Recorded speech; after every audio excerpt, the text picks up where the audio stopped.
हमारे YouTube channel पर आप सभी का स्वागत है। आज मैं गाऊंगी महाकुंभ का भजन, सुनिएगा। पसंद आए तो लाइक सब्सक्राइब शेयर जरूर करिएगा मेरे चैनल को। गाना बहुत अच्छा है, सुनिएगा जरूर फुलवाज। अमृत की बही गई लहरिया, जहाँ कुंभ नगरिया। अमृत का बही गई लहरिया, जहाँ कुंभ नगरिया। गंगा भी मिली गई, जमुना भी मिली गई, गंगा भी मिली गई, जमुना भी मिली गई, सरस्वती तीनों बहिनिया, संगम की नगरिया। मिली गई तीनों बहिनिया, संगम की नगरिया।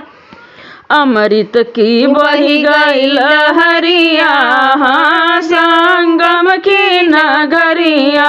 अमृत को बही गई लहरिया, महाकुंभ नगरिया। ब्रह्मा नहाने विष्णु नहाने, ब्रह्मा नहाने विष्णु नहाने। शिव जी का बाजे डमरुआ, जहाँ संगम नगरिया। शिव जी का बाजी डमरुआ, जहाँ संगम नगरिया। अमृत को बही गई लहरिया, जहाँ कुंभ नगरिया। अमृत को बही गई लहरिया, जहाँ कुंभ नगरिया। सीता जी आई, लक्ष्मण जी आए, सीता जी आई, लक्ष्मण जी आए। राम जी का पड़ गई चरनिया, जहाँ कुंभ नगरिया।